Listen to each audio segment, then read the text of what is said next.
Stage 2, LOX load complete. And we just heard that call out that the stage 2 LOX load is now complete.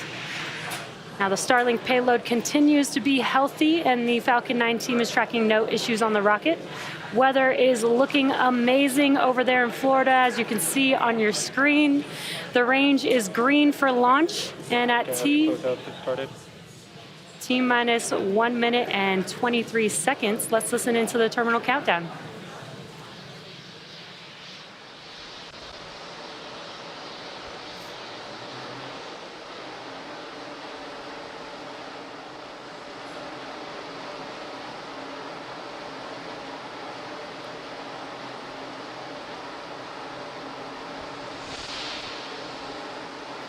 Falcon 9's in startup. There's that call out. Falcon 9's autonomous internal flight computers have now taken over the launch countdown, just awaiting the final go from the launch director. LD, go for launch. And great news, we are go for an on-time liftoff. Let's listen into the terminal count and watch as Falcon 9 takes our 49 Starlink satellites into a 53-degree south inclination orbit. T-minus 30 seconds.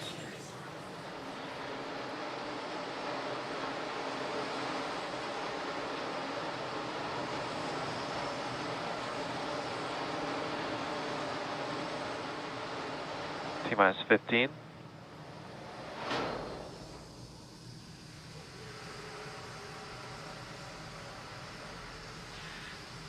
T-minus 5, 4, 3, 2, 1.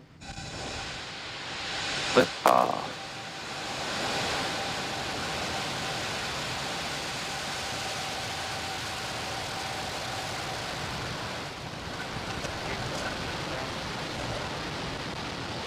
Stage 1 chamber pressure is nominal.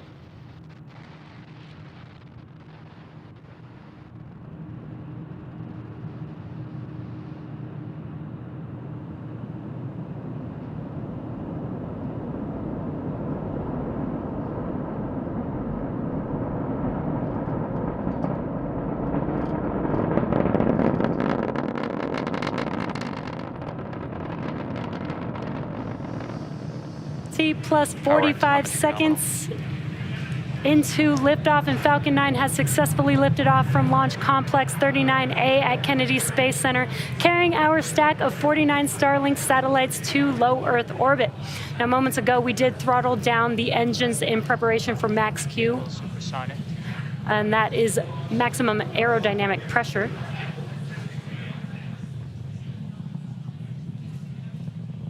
Max Q.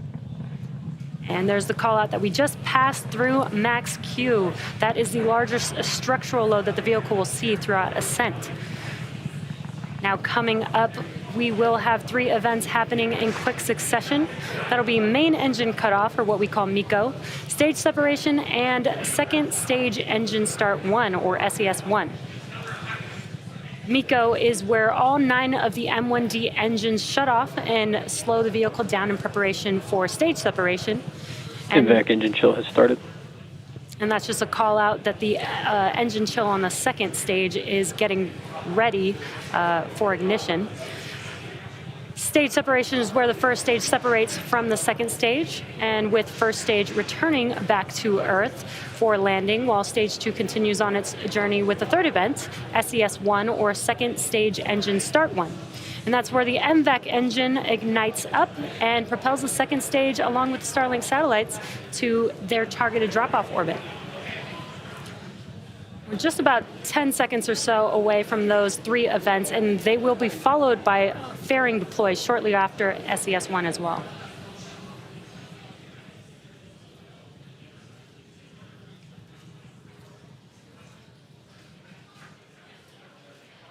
MECO. Stage separation confirmed.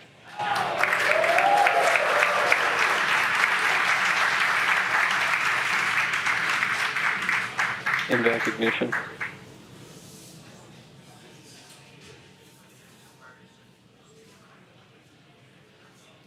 Fairing separation confirmed.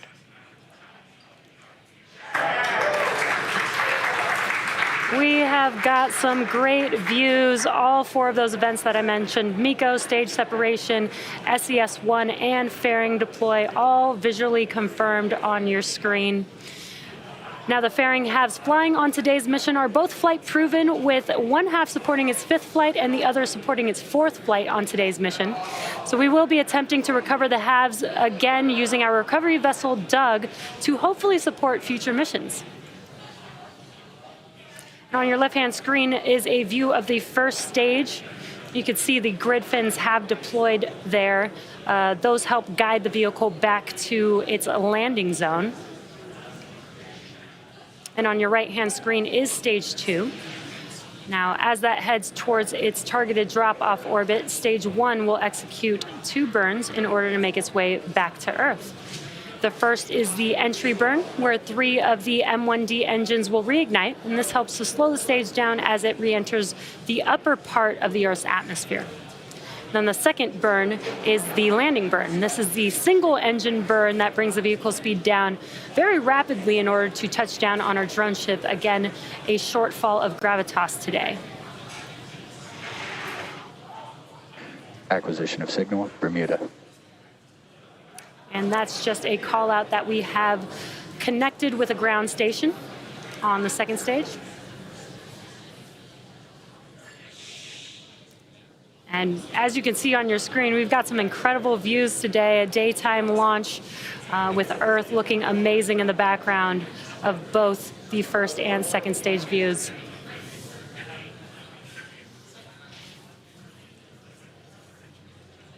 Now we're just under 2 minutes away from the entry burn starting up on the first stage.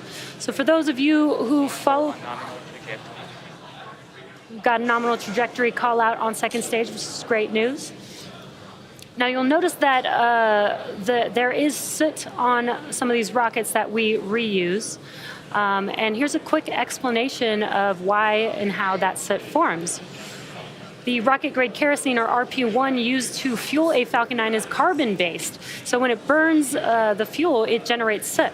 Now, as the booster approaches landing, as you can see on your left-hand screen, it does a re-entry burn to slow the vehicle down prior to re-entering back into the Earth's atmosphere. Otherwise, aerodynamic forces would rip it apart. So because the entry burn occurs with the engines first, the booster flies through its own plume. And that is what deposits the soot onto the rocket. And again, we're just about a minute away from that entry burn, so you will see that live on your screen.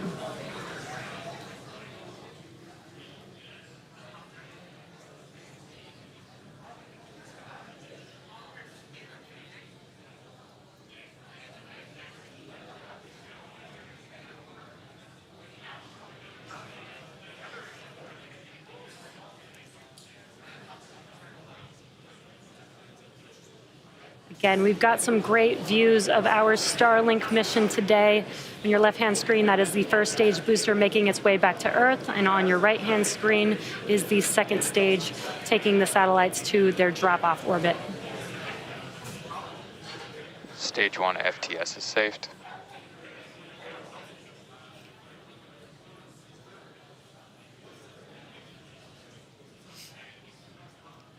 Stage 1 entry burn startup.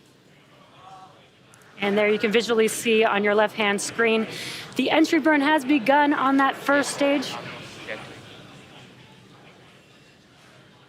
This will last about 20 seconds or so long. Stage 1 entry burn shut down. Stage 2 FTS is saved. And that concludes the entry burn on the first stage. And really cool, you can kind of see the grid fins as they rotate to help guide the vehicle back to its landing zone, which again today is a shortfall of gravitas waiting for this booster in the Atlantic Ocean.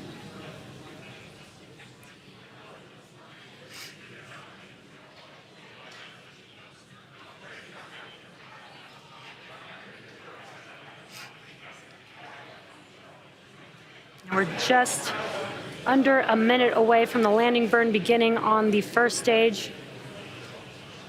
Again, have some incredible views. Stage 1 is transonic. This is a view of the aft end of the second stage looking at the MVAC engine.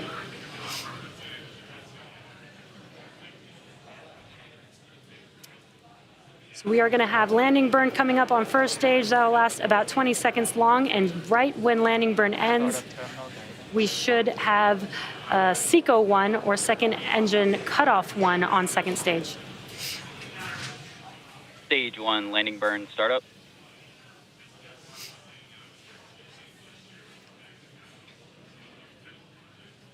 There's that call out that the landing burn has begun on first stage. And it looks like we have a live view Stage of the 1 drone landing ship. leg deploy.